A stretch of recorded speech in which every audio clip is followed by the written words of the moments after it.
Buddy, come off my stand there. hello, Tammy and Dane. We don't have Dan with us tonight. He's up in fucking Swains Reef somewhere fishing, which is like 100 k's off the coast. For 16 seconds, you've sworn twice. Oh, that's all right. Don't worry about it, babe. It's going to happen 16 more times throughout the next hour or so. Kent Herman, my man, you are fucking hot off the marks today. Tim McGregor's in the house. So, yeah, look, we're here to talk about all things ADF housing entitlements, talk about defence transition, talk about fuck whatever you want, really. I just saw Tamika's comment, Rob Dog. I haven't seen that for ages.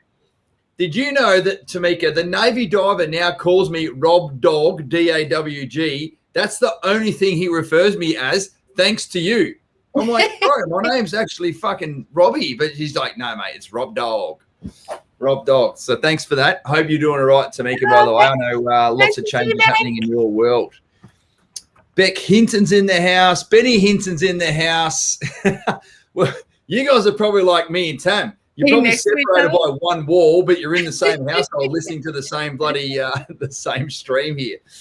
Sammy Wynn's in the house. I'd love to know, what is this, like day 2, night 2 of fucking lockdown in the new house, Sammy? I'd love to know how that's going. Bettina Ryan's in the house. Sophie Grove, of course, is in the house, our little alternate producer there. Debbie's in the house. Jen's in the house. Jeez, we got a good crew here tonight already. You know what it is? Lockdown. No one's going out. Dan's not on. Keeping everyone lockdown entertained this fine Wednesday evening. She's on the couch. I'm at the desk. Well, Benny, luckily, mate, we've got enough resources in the Turner household here. We've both got a desk each. We've both got a bloody Instagram live here each as well. I was just mentioning to Dane. So Dane gave me a lovely little shout out about 2 weeks ago after spending some time with you, Robbie, in the car, and said he didn't know how I do it. And clearly the apartment, so lockdown in an apartment is very different to what we went through last year, and there's definitely not enough space for your clapping and clicking and singing and dancing. Mate, I've got shit going on. I mean, I don't have fucking restless leg syndrome, as I'm just discovering that now. I wonder why my fucking leg goes like this all the time. And I grew up in Port Pirie, which has got the largest lead smelting plant in the Southern Hemisphere. So when I do my little fucking clicks every now and then you sort of know why. It's not the music. I've got restless everything. Haven't I, Dane? We're listening to fucking Triple M at work and shit. And I'm like going tap, tap, tap. I'm it's fucking sickness, into it. Isn't it? We need the batteries to come out. Jesus. It's not his fault, is what he's saying. It's not his fault. CJ is unpacking as we speak, brother. Well, the good news is that'll be the last unpack you do for a couple of years anyway. We're all hats at lockdown. How are you guys coping with it? Hi, team. Dad joke. Well, James, when there's no one else here, mate, you can only see yourself out. And what about if you fart and no one else is there? Does anyone else hear it? It doesn't really matter. Hey, so I'm on a bit of a high today. Actually, quality entertainment this fine Wednesday. I mean, I said that as we had a little bit of a green room action going between the three of us and our amazing executive producer Noah. Where I was like, and they're like, these guys are fucking sniping at me a little bit, and I'm like, fuck, you're getting me fired up tonight. I'll get on my high horse and just go on a fucking Robbie rant. And Dane's like, oh, we'll see you later. I'll just fucking sit in the background then and watch. So probably a punter, that's fine. I'm in a really good mood tonight. I have had some belter conversations with amazing clients over the last few days. And I had Monday off because I was fucking hungover after a big day Saturday and Sunday at the races and then up at bloody I went to work. O'Reilly's Penumbra. You still rocked up. Well, you didn't put your fucking leave app in for the general manager, which is the person in the mirror. So she wakes up in the morning. She's like, hi, babe, I'm off to the office. I'm like, fuck, why are you doing that? I said, why didn't you put your leave app in? She goes, I didn't get approved. I'm like, you're the approving authority. What the fuck does that mean? Love it. Gosh. I have to say, I actually had a very productive day. Today was just like, go, go, go. And I feel like I actually get more done and I work with more of the team from lockdown. Yes. I don't know why.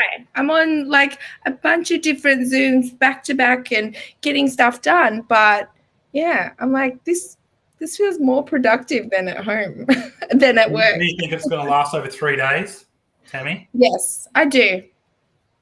Yeah. Unfortunately. Anastasia just and she did announce that it's looking likely to announce on Friday afternoon. Lockdown's lifted. Tamara doesn't refer her to as the Premier. She calls her Anastasia. She's on her private Facebook page and group and stuff. So Tamara follows that stuff extremely closely. I can tell you right now, if there's like a change to policy or something that's breaking on the news, we shall hear about it through that girl, Benny Hinton, that girl right there, before it's even fucking on Channel 7, 9, SBS, ABC or anything. She has got her finger on the fucking McPulse big time. So I have to. That's my job though. It is? ANZ is currently down as well, so I'm across all, realms of keeping myself updated, not just politics. Really, you're going to go into lockdown with Robbie? 3 days. 3 days where I move 32 hours of Robbie clicking and tapping and popping around. Probably to stay at your house. Oh, no, man, we only got 1 bedroom. That's no room. I told him to after we did that little road trip the other week. I was like, from here on in, man, my car is full. My car is full. Oh, what a message from Ben. Let's pull that one up. Here we go. Benny Hinton, first cab off the rank. Good, my man. Great episode on the podcast yesterday. Great timing. Beck's auntie is currently building a house, but didn't have an inspector. Planned on finding a builder to walk through with her. No, it's got to be independent. Axon training kicks in. You need a building inspector. 3 inspections. I know Jane. She knows someone to help. I got this. So yeah, mate, it's so good. We actually, gents, you don't know this yet, but only yesterday did the 3 of us. Yes, that guy, that chick, and this guy. We all sat down and basically spoke for about 45 minutes or so. We did like a little season 2 wrap up, and certainly the importance of having an independent building inspector go through the place like a dose of salts. Like it's like the worst ever CO's inspection that you've ever been a part of. White glove inspection, no less, to make sure that your house has been built to the highest quality, the highest, the right specifications, the right Australian standard, et cetera, et cetera. I'll tell you a little story. I love these, and to be fair, because you guys have now seen like the evolution of Axon, we had to like map it out a little bit. We had like a couple of little notes on the back channel going, don't forget about this, don't forget about this. And then, we wanted to make sure that we covered off on a few things with Deb and Shay and the building inspector. And I'll get to this later on, but we're about to launch season 3. And just like you're seeing here now tonight, we're going to have a whole lot of other sort of external guests come and join. So, you've met the Axon team. You know how we got to this point. You now know the nucleus of the property-centric stuff. But now we're actually going to broaden out into ADF transition and mindset and how to start a business as a veteran person and communicating with your partner, et cetera, which I'm not very good at. But it sort of got to that. Sorry, Tom.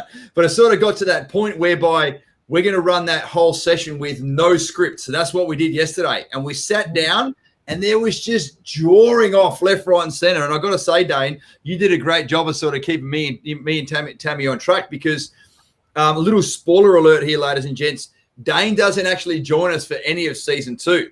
It's almost like we've given the world a pregnant pause from Dane, and we're about to fucking inject him back in again come season 3 and thereafter.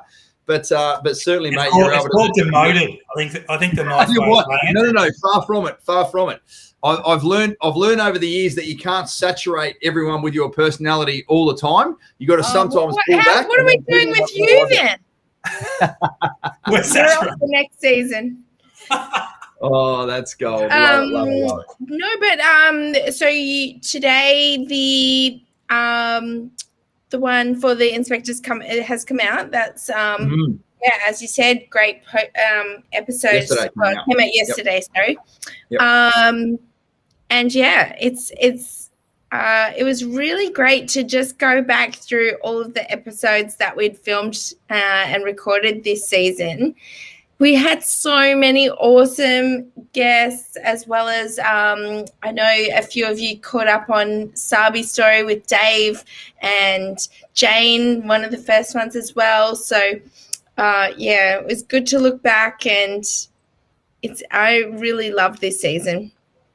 Yeah, love it. Actually, we've got some really, really great comments coming through. So, first of all, Vic Drago, I have not had the pleasure of meeting you yet.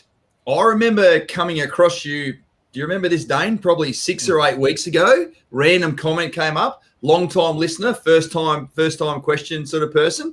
And mate, fast forward. Hey team, I'm on a current massive high after just securing land thanks to Adam and Dave. Yeah, look, brother, it's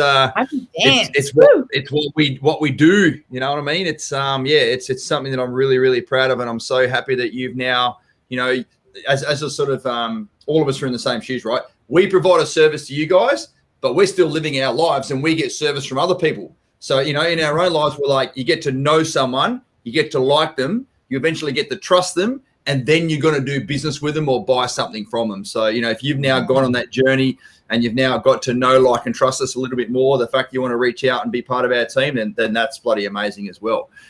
Benny said, I was citing your training video all over. The training is invaluable.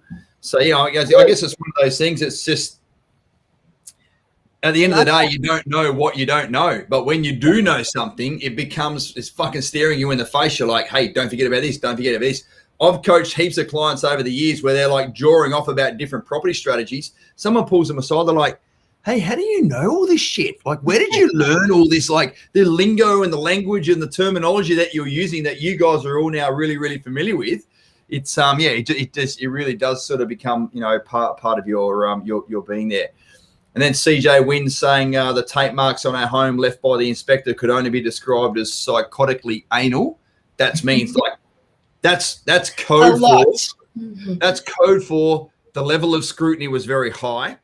Was that on little paint flecks? Because that really it makes me laugh when there's it's like chicken pox on tiny little ones, but it's such a minor defect, but it's so good that they're onto that stuff. I love that. Yeah, 100%. Hey, Dane, I've got a quick question from you. Let's get you involved from Matty Riley. So do you guys find any defects on practical completion or handover?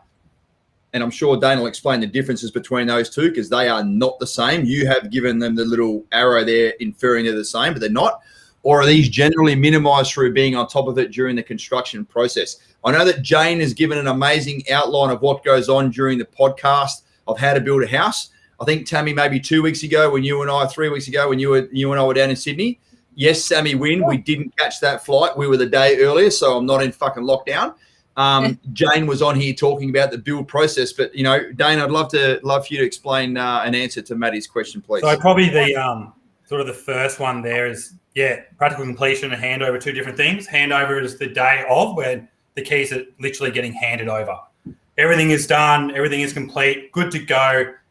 Keys handed over to the owner or hopefully the tenant, marketed well. Either. Yeah, practical completion is the last stage. We talk about practical completion, and that is very much when the building inspector is involved.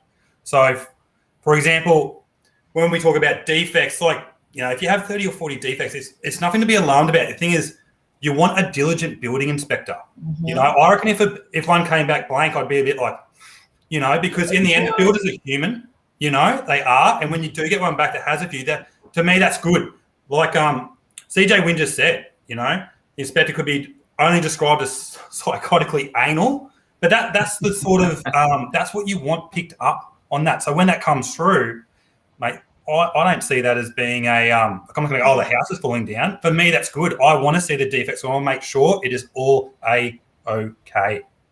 How about you? I want to just interrupt there. Please go for it. I actually think there is a really good difference between, so I agree, the practical completion, that actually pulls up a lot of people. They think their house is ready, but it's very much still a construction site. It's definitely not ready to hand over. It's filthy. It still had, builders walking through it and everything. So very important that's not the same. But I actually feel like there needs to be a good balance. So like what you said, that having none, you'd be like, did my building inspector even turn up? But I also think if you have copious, like pages and pages, especially if they're like structural things or really like alarming sort of things, like you could get a page and a half of like little paint flecks and it can add up. And that's so much different to, your wall is warped or not straight or, something like that. And they're very different defects. So while it is important to have a great building inspector, I think you have to go back to the very beginning and just pick a good builder as well at the first time. Like you can't fix everything at defect stage if you've had a shitty build. Fuck, I love listening to you. That was what is exactly what I was about to say. There is a balance that needs to be drawn there. And yeah, you've come such a long way, Tam. You're a fucking superstar of this business, and your ability to convey stuff in a non-Robbie Turner way, which is probably easily understood by everyone else, is really, really cool. Well, hopefully that made sense. It absolutely did. Yeah, fucking yeah. Nikki Woodham, 100% it did. 100% it did. Hey, Dane, when I was a punter and when I was in the shoes of everyone listening in tonight and for everyone watching the replay and on YouTube or whatever else, the end of the financial year didn't really mean too much to me because here we are now speaking on the 30th of June. It was just, I fucking suppose I'll start better getting my shit together to get my tax return in. And even then it'd get to like October and I'd get a reminder email from my accountant going, hey, fuckface, yeah, in technical term, you still haven't got your bloody tax return in yet, get cracking. You've been a property investor and you've been in property and financial planning in a life before the military for many, many years, mate. So, yeah, I guess it's a quick question without warning, of course. What does the end of the financial year mean to you, mate, as you sort of grow your portfolio and grow your wealth and sit back and analyse what your net position is? I'm interested to know. Yeah, I think when you're, working in that finance space, it is the busiest time of year, end of financial year. I think like when you sort of talk about, especially when I was in the Air Force, like as we sort of moved through the year, it seemed to be calendar years there. You get to the back end and everyone wants to do exercises and stuff and get this and get that because they realise like, fuck, we don't have much time until we post out and we turn people over and so on and so forth. So for me, when we sort of look at the financial years, for me, and it sort of goes off what Jay said a week ago, is having my stuff in order from the year. So I sort of plan out my next 12 months of what it's going to look like for me and what I sort of have to have positioned to get, my greatest tax minimization. So, for example, super, if I'm going to salary sacrifice more, super's gone up $2,500, the threshold. I know that probably doesn't mean much to anyone here, but from 25,000 up to 27.5, it like little bits frequently, they culminate big things. So for me, it's kind of like I look at, yes, that's where I was. This is where I want to be in 12 months. And what do I sort of have to get myself into to get there? And the other thing is also being aware of what is changing. Because I think no one sits there and goes like, oh, man, fuck. Like Dan's probably the only person I've ever met who actually sits down and watches a budget. Blows my mind. But I'm probably the other guy who goes, what is actually changing from a tax law and what can I do to benefit from it? Yeah. Is pretty much because like anything, they change. They change all the time, and you've got to be on top of that, I think, and being current, So, yeah, busy time of year, mate. Busy time of year. Yeah, it is. It is. I mean, as Tam, you and I go further and further into our business life and, sure, we've got our super funds and we've got our self-managed super fund with a property in the super fund and we've got our own investment portfolio. Now we're building our own house and the business is growing, etc. So it's a fucking busy time from a finance perspective. Mm-hmm. But yeah, one of the things I'm like super proud of is that it was sort of migrating now into like capturing the metrics of how many people we've helped over one financial year. So we've it's funny. I've had a really, really great run over the last few days by helping out many of our sort of existing clients take up another success package to build another house with us, which is really cool. And I walked in and sort of said to you about the numbers about an hour ago, Tam. And I said, I think, babe, that's me done for the financial year. Like, I think I've now, that's it. I'm no more, no more. And she's like, you still got 7 hours to go, mate. Why not? Fucking get back in there. And I was like, yes, Sergeant. Fucking back, like, talk about relentless. But no, it's such a, we're sort of, we check our metrics and check our numbers twice a year, middle of the year for financial year and end of year for calendar year stuff, as Dane, you sort of said. So that's not the only time we check our financials.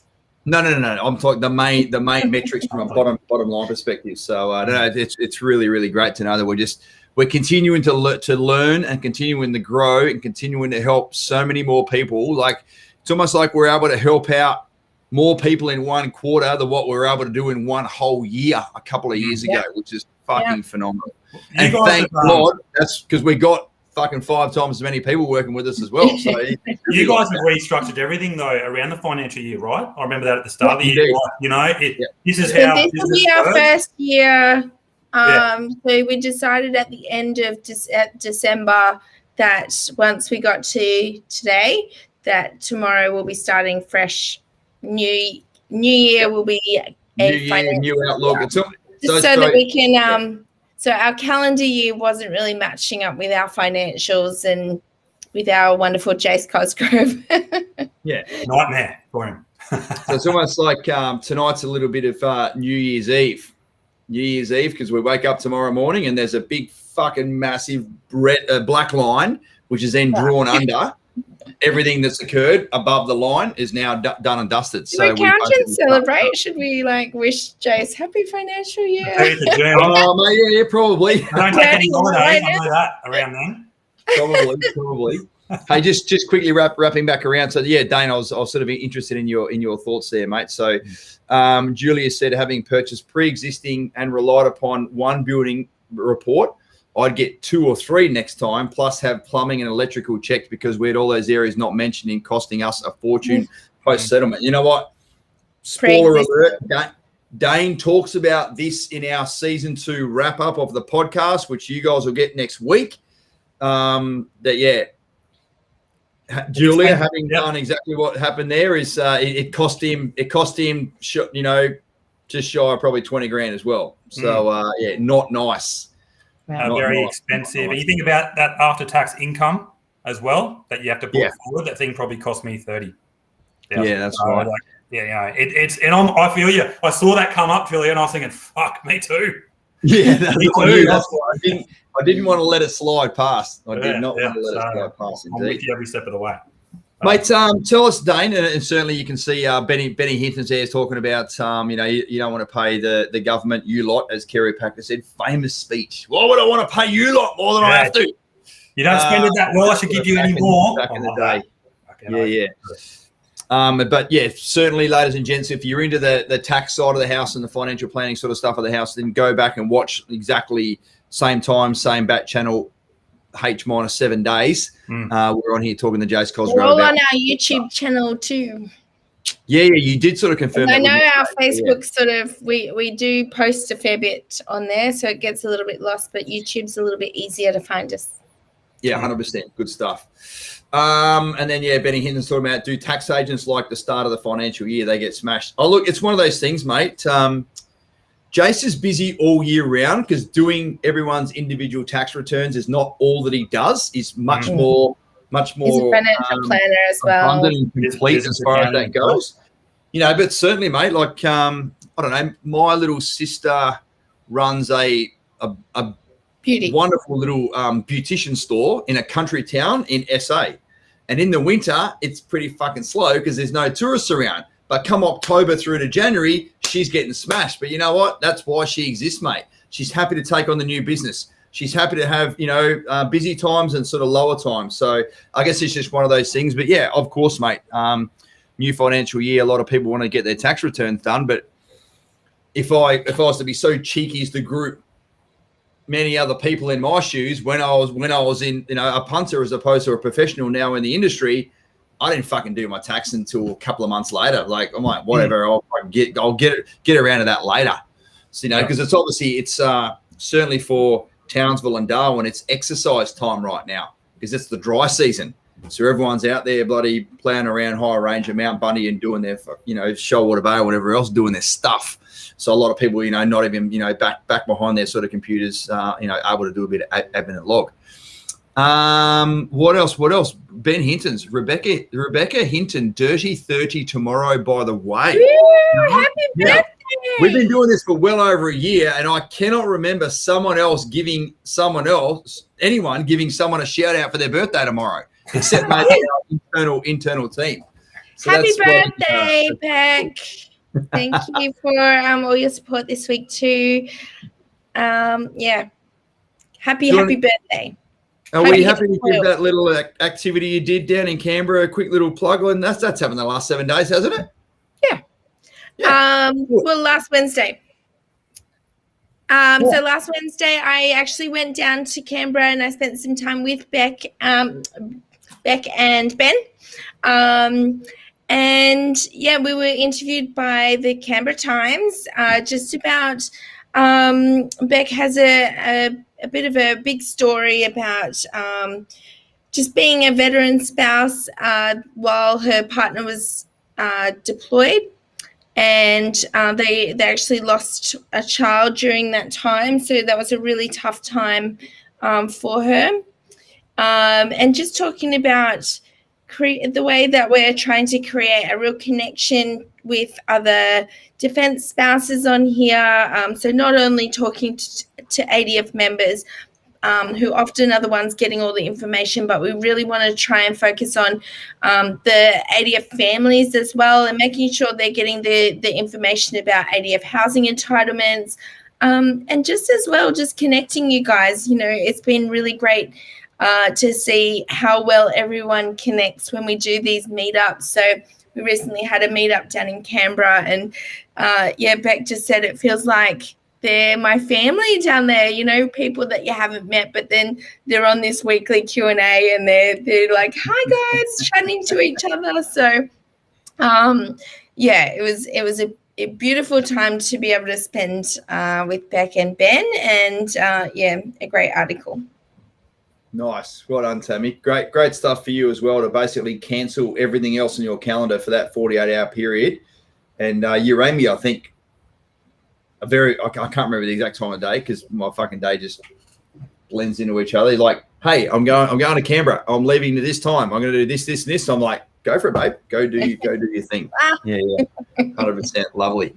Hey, Dane, what have you been up to in the last sort of week or so, mate? I know that you've had some great chats with some clients there, reworking a few things. I see Tom, who's reached out to us on the sort of the Facebook Messenger chat there, who we've already got a mutual friend with, is now going to go and watch a bit of training before you coach him. So yeah, how are you tracking, mate? Because I think today actually marks the end of the first 6 months of you being a dedicated standalone, half 6.5 out of 10 property coach. Yeah. Good. Well, I don't know what it is. I've enjoyed this week, man. In a way, I know, like, sort of with Dan and I, especially inquiries, we sort of field them left seat, right seat. But you do. I know he's out self-quarantining on a fishing boat in the middle of bumfuck nowhere at the moment. So just me doing that sort of solo this week's been really good, and just the amount of people I spoke to who have had a referral. Well, I think all of them have, and so even so that time that we were speaking about Robbie, so you'll love this. So I'm talking to him this Savo. I'm like, oh, hey, man, Robbie coaches your friend. And so he's like, oh, it's awesome. And then he just started talking to me about the beloved Townsville. And we spoke about that. And I sort of gave my 2 cents about it. He goes, brother, thank you so much. It just makes me feel awesome that you didn't just beef me up and make me feel, this is great. You told me what you thought. It makes me feel fucking awesome. And I was like, yeah, dude. I said, look. Told the truth. Yeah. And I said, mate, we help, like, so many people from so many different facets of the military, man. It's not always just young diggers and airmen. Like, we talk to guys who are in their 50s and stuff coming out of that. I said, like I'm speaking to a guy, and we're speaking about RA, because you know how much I talk about, like, RA is one of the best benefits you'll ever get. And we're talking about my old mate Mark, who's down, and then he goes, Mark, and he goes, is he down in Cuttable? I'm like, yeah, he's a chief petty officer. And he goes, mate, he's been telling my missus as well. And I was just like, you're fucking kidding. He goes, yeah, getting it from everywhere. And I was like, awesome.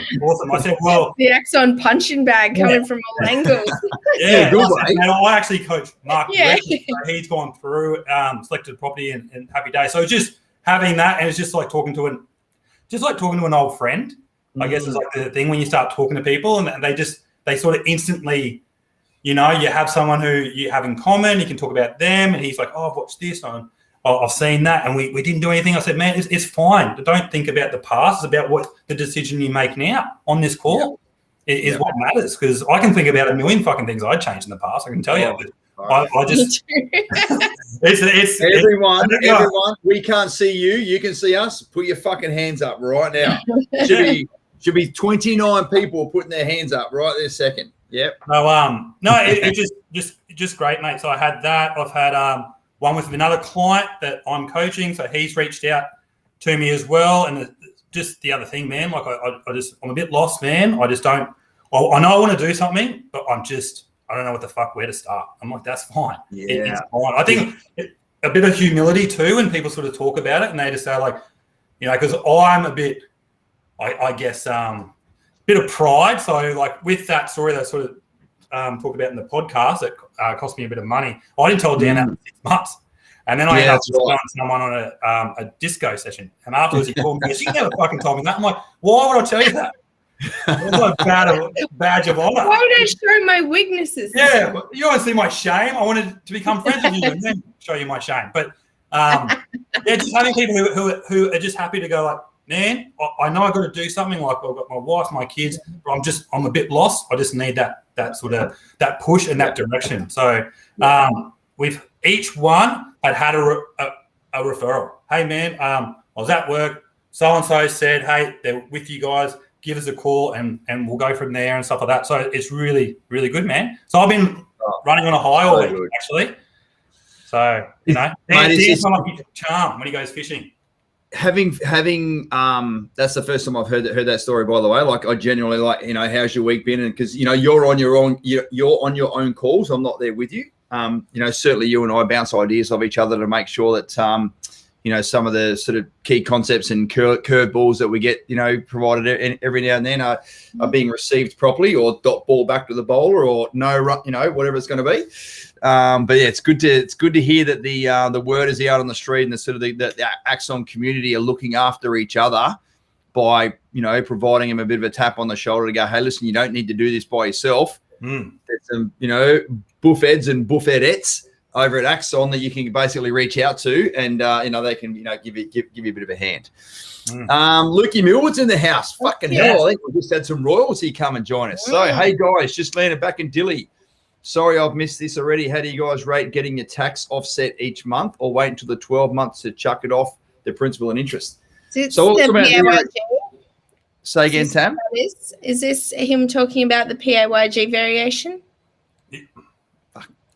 I'm going to hang up my fucking boots as a property coach, and you just take over. Like, why am I here?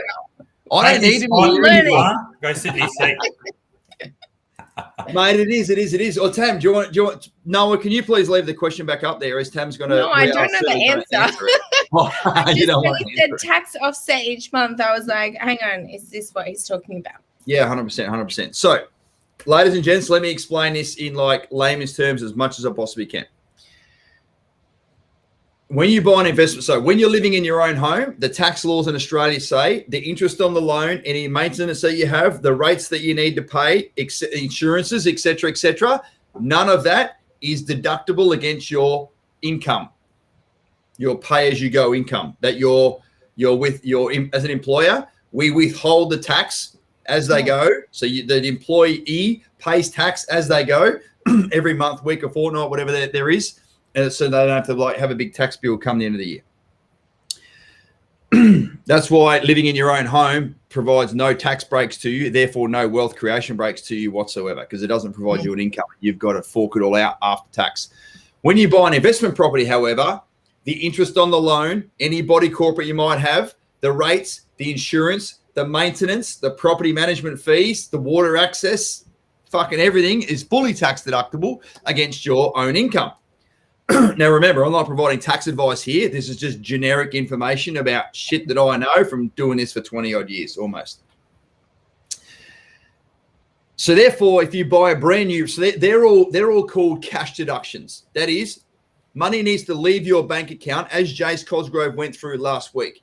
You've got to pay $1 to pay. If you've got to pay your rental management fees of $2,000 a year, you need to pay that $2,000 a year, and then you get your nominal tax bracket back. Say you're in the 35 or 37 cents tax bracket. The thing is, you spend $1 to get 37 cents back.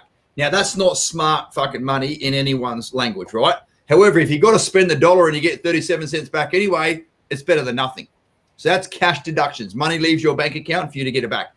But when you buy a brand new property, you also get this wonderful thing called depreciation, whereby you get in the first full tax year of a big brand new investment property, you can get $15,000, $16,000, $17,000 that gets added to your overall deductions. Now, no money has to leave your bank account for you to also be able to claim that, which in most instances allows you to get $5,000, $6,000, $7,000 back in the first few years of owning your first investment properties, or owning a brand new investment property anyway. Luke, I'd love to know, mate, while you're listening in here, let's talk about the first property you bought. It might be a little bit difficult for you to sort of annotate there because you've got a portfolio. Yeah, give us a bit of an indication of what the real-time figures were for you to get that first property on your belt. So you got two choices, ladies and gents. This is the answer to the question. Do you wait until the end of the financial year and then do everything at once and get your $5,000, $6,000, $7,000 back in your tax? Or you can do a tax offset or what's called a PAYG variation order. In layman's terms, your accountant writes to the ATO inside the portal and said, hey, Mr. Millwood's going to get $5,000 back in his tax return based on a forecast. He's in the 37 cents bloody tax bracket. Mr. ATO, I suggest now he only pays 31 cents on the dollar, not 37 cents on the dollar, so you get more take-home pay. So you're effectively getting drip-fed your tax return every week, month, or fortnight on your pay cycle there. Where does that money go? Goes in one of your offset accounts. What does that money do? Stops you paying interest on some of your loans. So you get a real fucking, triple whammy as far as that goes. Some people prefer to have like a dedicated savings plan to make, I want to have that, $5,000 or $6,000, $7,000 coming back in my account come the end of the year. And therefore you've got choices. All right, babe, I just got a fucking $6,000 tax return. Do I buy a motorbike? Do I buy you another handbag? Do we go on a holiday? Or do we put it on the loan and therefore smash down some of the principal and interest, which is the P&I that Luke's placed on there? So I guess it's all about having choices and, personal circumstances vary. Have that chat with your accountant about which, option works for you the best. But that's what Luke's talking about there. So, how do you guys rate getting your tax offset account each month or wait until the 12 months? I hate saying this, buddy, but everyone has a different opinion. I'll say, look, It's totally up to you. It's a win-win. I think it depends on if you're really structured and disciplined with your money as well. Because if you're getting in that in your account and like you're not going to put it on your loan, then maybe it's better to wait and then chuck it all on. But if you're not going to do that at the end anyway, if you're going to blow it on something, then I guess it just depends on who you are, what you want to achieve. Yeah, totally. So it's all about, at the end of the day, we're dealing in stuff in the margins here.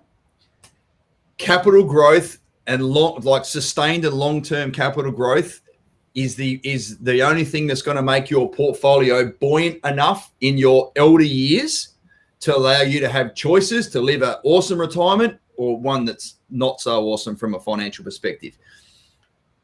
Jace Cosgrove, Dane, you and I were talking about this as we went for a quick walk to grab a bite to eat this week. It's called the boring end of the wealth creation curve.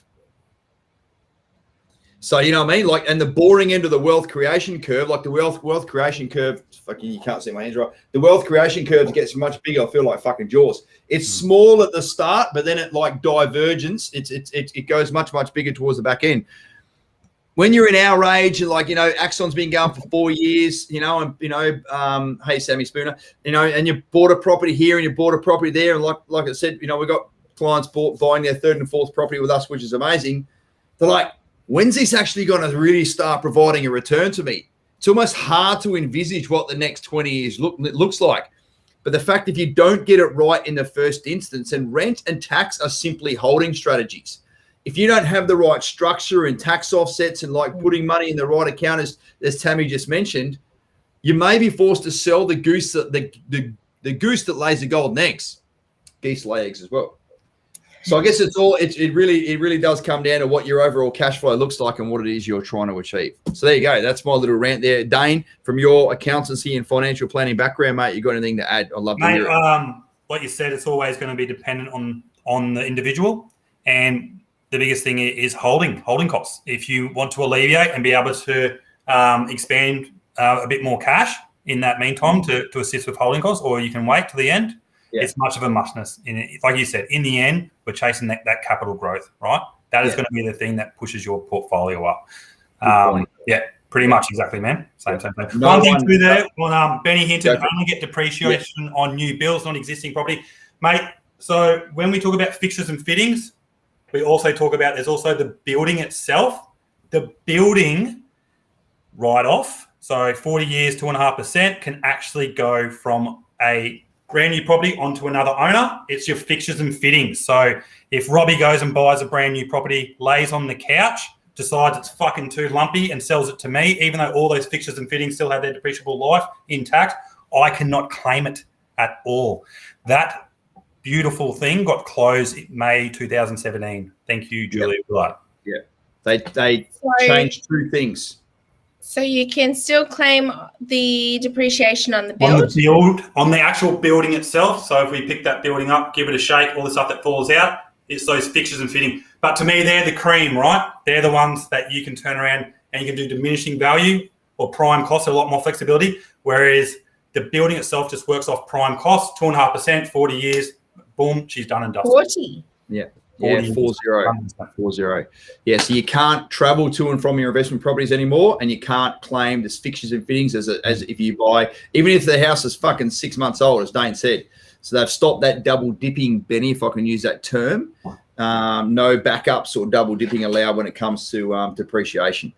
How great were the trips when you could claim them?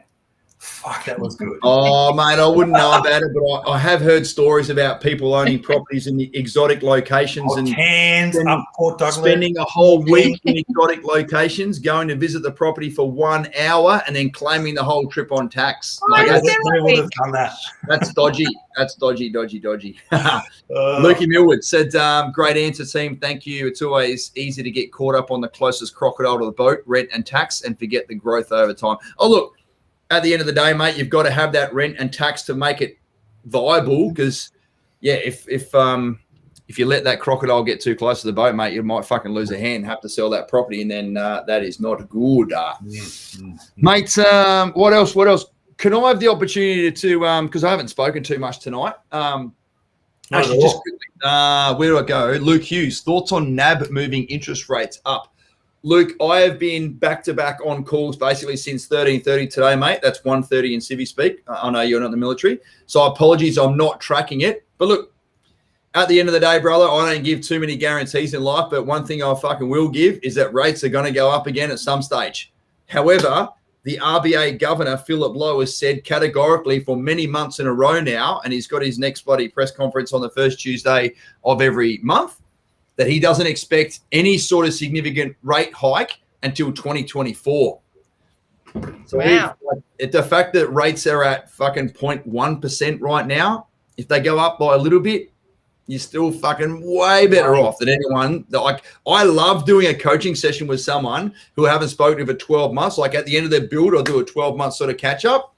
I'm like, hey, let's just go back and have a look at your portfolio. I'm like, look at that fucking interest rate I put there, 4.1. Now, that was the sharpest interest rate you could get 12 months ago. Now it's like fucking 3.2. And they're like, oh, yeah, it's fucking so good, isn't it? So who fucking cares if it goes up to back when I got mine, I got excited that mine had a 5 in front of it. They used to be like fucking 8%. Yeah, I think mine was everywhere was 7, and then I got 5. Yeah. I was so excited. 5.9. Oh, it's gold! It's gold! It's gold! Well, I want to go ahead and share my screen. Actually, I want to share my screen. Is Noah going to be ready for this? She doesn't. Wasn't discussed beforehand. She doesn't need to be. Doesn't matter. Doesn't matter. Hey, so I've actually cut this out so you guys can't see who it's from and what it's all about. This is literally hot off the press from a conversation I had tonight or this afternoon. It's Gold Coast. It's been dark for fucking 8 hours and it's only 7 o'clock at night. Where it's just, I guess, what I'm showing you here, ladies and gents, and everyone who has gone through the coaching process with us is very, very familiar with what I'm showing, but it's a very, very different circumstance. So I guess this young gentleman came to us, separated from the military, as you can see here, in February this year, and then started studying law, which is freaking amazing, living in Brisbane with his missus, no dramas. So he's effectively, early this year, we started the preparation for him to buy his own home. Now, he's not using his HPAS, of course, because he's already out, but he's going to use his DOHAS because he's within the 5 years. Hello, Captain Obvious.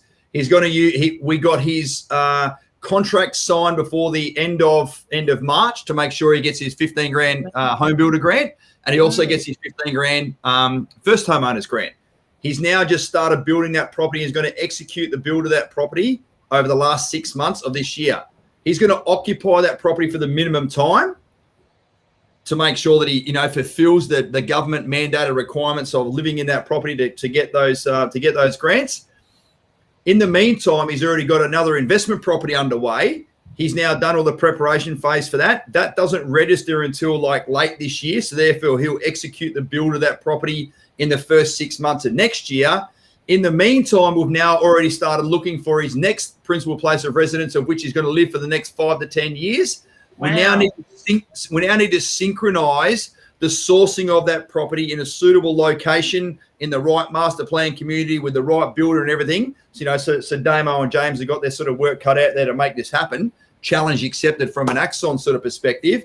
But I guess this is how the synchronizing element goes, that when you have double income, no kids, when you have some cash compensation coming your way from things that you're entitled to from a DVA and military separation perspective, this is now the awesome plan that this guy and his missus have now put in place. Each of these properties are going to be worth 600, 650 plus by the time they finish being built. And he's now effectively turned his life around, having been forced to separate from the military. He's going to have nearly $2 million of property sitting in the market. And then he's also studying law, which means he's going to have a 1 or a 2 in front of his salary, of which means they're just going to then propel and go and buy more properties down the bloody track. Lukey Millwood, I can see these guys and girls are fucking legends. Brother, this is exactly what you've done with some of your portfolio as well. I hope you don't mind me sharing, with plenty more to come. So I guess I just wanted to give everyone a bit of an outline there about what can be done with some military. This is life line of operation, property line of operation, with decision points, et cetera, that sort of go down there. And we refined and spoke about this for 90 minutes. This is version 8 of his plan. When he first came to us, he's like, hey, I'm getting out in a few months' time. I might have some cash coming my way, and I've got no idea what I'm going to do. So I guess I just wanted to share that with everyone right now. This is the type of sort of military-style plan that everyone gets with us. And then, of course, from a micro timeline perspective, that's what's going to happen, process risk research, identify the property, boom, boom, boom, build the property over that period, get it all done. So, yeah, that's what I wanted to share with everyone about a really, really great session I had this afternoon. I'm sure that obviously if they're getting some help from the some DVA payouts there, then it's obviously, well-deserved. And it's actually really good that people are having a plan in place for those kind of things, because often, and that this person has found sort of what they want to do and where they want to go next, because not only is it, pretty devastating when they're leaving defense, especially not on their own terms, but there's they could easily just waste that. They could go down the wrong path. They could buy a property in the wrong location and pretty much lose it all. There's so many things that could go wrong in that situation, but to have the forethought to plan it out and get us a plan in place, ahead of the time that he needed it. And have a bit of focus at that time and preparation to think about what he's going to do next. So well done to this guy. Yeah, he's a fucking awesome dude. So I just wanted to sort of share that with everyone that when someone comes to us with not much, that is idea, that is hope, that is understanding of the future, and now we can put a plan in place. So you should see him now. Like, he reached out to me 2 weeks ago. He's like, hey, I know I've got these first 2 properties under my belt. He's like, let's get number 3 going straight away. I'm like, fuck, slow down, bro. First of all, let's get the amazing Debbie on board, as you're going to see there, to make sure that she can crunch the numbers and make sure we're doing this in a safe and controlled manner. We're not overextending ourselves. And he had his girlfriend on the call today. She's like, I don't really understand about equity. I don't know about offset accounts. Can you explain that to me? So it was just so good to go back to basics and with the greatest level of respect. I don't know whether you guys are listening. We're not going to explain something like I would to a 3-year-old, and they get it. And because she's like a professional in her particular cause, but she's like, I've never bought a house before. I don't know what these terms mean. I don't understand the finance process. And I was like, buddy, please rest assured, no one fucking does. That's the reason why I exist. That's why we go through this, so as I can fill up your knowledge bucket, therefore fill up your confidence bucket. Because there's no way in the world, this wonderful couple would be buying 3 houses, effectively, taking each of them off in like three years in a row, if they didn't know what they were doing and they were, shit scared, quite frankly. So God, imagine if we'd been taught this kind of thing in school instead of Pythagoras theorem and all the rest of it. Yeah. I think on the flip side to that, though, Robbie, is they're not always a great experience. For someone I know, old Lukey putting up in there, it can be a traumatic experience or an opportunity to take on the world. But by them being, I guess, coming to you in a way later in the military career, but early in the piece, let's put it that way. But it's not always the case. So I know Dan and I spoke to a young gentleman living at the back of Toowoomba, and it was something. It was it was probably the other end of the spectrum. This guy had got some DVA payments. Obviously, was extremely sick. His wife had left him and had taken the money. And it just, everything from us just went out the window at the time, and it just came down to just us just talking to him, not even talking about property or anything, just seeing if he was okay, if the support having that support network. Yeah, and this is what I was talking about going down to Canberra and showing my support with Beck and Ben. This is the bigger picture stuff that actually matters. Is the property and the ADF housing entitlements and the building of houses. Sure, it's definitely a huge part of our business. The bigger picture is our people and our connection to defence, our connection to the defence community, the families. How can we all connect and be better and support each other? I'm in quite a few defence forums online, and my God, they're actually often off on each other, unfortunately. So it's nice to be able to have that really safe space for our veteran community and our defence community. And when you meet someone who had fallen through the cracks, is literally what has happened to this guy. Yeah. He's alone. He's out nowhere near any support. And just like Dan and I, that's one of our connection calls, Discovery, where it's, end up being nearly an hour of us just talking to him, man. Just talking about how does he have family around him? Does he get, relating to him? Like our time, I was like, oh, he's played footy up there. Like just that, because when you talk to someone like that, just going like, man, he was in a position, he transitioned through that with no support, and now he's at the back end. And his Facebook profile 6 years after transitioning out is still a picture of him on his graduation day in recruits. So, yeah. So still identifying with it, just, a terrible one. Sorry to be a damper on that. No, it's, mate. It was a bit, so a bit of a tough one, but it's great to see that. So I'm losing a little bit of internet reception here, actually. No, mate, it's good. It's good. It's a good little transition point as we've sort of got 3 or 4 minutes to go. And certainly, Paul Cooney, mate, you are spoken about very well within the Axon offices, I assure you. I think you're by your own admission, you're affectionately known as Dog. We don't use those sort of those names in our official correspondence, mate. But yeah, you said remind everyone to have a look at the chat between the amazing Haley and Dan on the YouTube channel. So I think that was a little live Q&A they did, mate, 6 or 7 weeks, maybe a few weeks ago. The team got Haley on here, and we basically had a bit of a chat about what's going on from a sort of DVA transition perspective. So, mate, thank you so much for reminding everyone that that's the case. One of the other things we did today, ladies and gents, with the rest of our crew was effectively plan out World Domination Season 3 of Axons Unleashed. So that is coming your way really, really soon. One of the things you may or may not have noticed sort of over the last 3 or 4 Axon Unleashed episodes, if you're watching them on YouTube, is that we've changed the look of the podcast. And the reason why that's the case is that we now do them in our sort of downstairs little office booth, sort of semi set up studio there. But what we've also done is that we've now bought our own podcasting equipment. So we're got 30 minutes notice to move.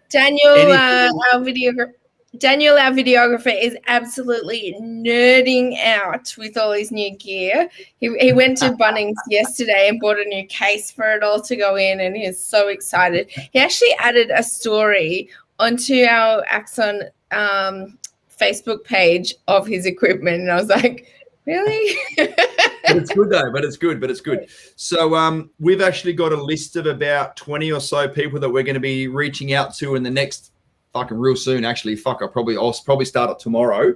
We want to start racking and stacking people from a availability perspective as far as who's going to come and join us.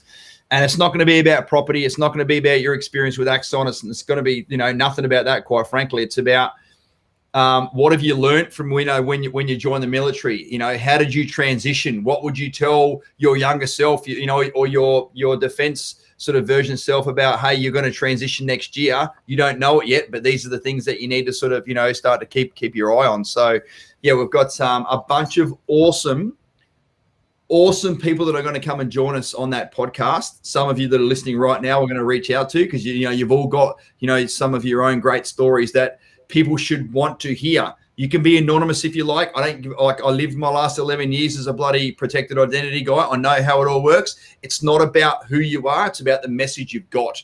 And I guess it's a really, really safe space. I know you guys have heard lots of, other great stories about, Tamara and I being extremely vulnerable, the good, the bad, the ugly, about how Axon got to a point where it is now. So certainly I'll put the word out during, through my own sort of social media channels as well. I just asked everyone to share. If you've got someone else that that's transitioned from the military really, really well, and they're now bloody running their own bloody kick-ass business, I'd love to hear from them. Similarly, if you've got someone else who's had a really tough time transitioning and they're just scraping through, that's a great cautionary tale to tell, because no one knows what it's like to transition from the military until it happens to you. And if Tammy, as you said, if it happens quite swiftly from, a medical and admin bloody circumstances, what the fuck do you do? Like, where are you going to live? What job are you going to have? Like, or if you've been in the military for 25 years and you just feel like it's not for you anymore, the reason why most people don't want to get out, because they're fucking shit scared that they won't find a job and have no income to support their family. Like, it's a real issue that we need to sort of, make sure that we have so many people with a shirt on, and in this community of people that are listening right now live, and anyone who watches the replay, that there's such an amazing message and influence we can have on other people that don't need to have the pit in the stomach or share the same shitty circumstances that we've been through to allow someone else to transition sort of, effectively. So, more to follow on that space. So that's what we planned out today. And I pretty much end the meeting just like this. I love whenever we talk with military people, it's not just the serious stuff that comes out, but you guys always seem to have some bloody good stories, bloody random, funny stories. So I'm looking forward to hearing a few stories from the trenches of just what people get up to, you know, funny stuff from recruit school and yeah. So good. It's almost like we can do our own, Dane. We can do our own live version of the Pineapple Express on Axon's podcast. God, don't get them all banned. We won't do that. We won't. Thanks, Jane, for your comments. Good. Righto, Dane. I know you've got a couple of mates that are going to come and join us on the podcast as well. Yes. Ladies and gents, we're going to bounce. Thanks so much for everyone, sir, for being here. Benny Hinson, we had a real good chat. Tam and I are waiting for Beck to go home from work. Yeah, boom. So, see you guys, same bat time, same bat channel next week. Stay safe in lockdown, everyone. Don't kill each other. Next financial year. Don't forget, get your fucking taxes in order. You got money coming your way. See you, Lukey Millwood. Thanks, Matty Riley.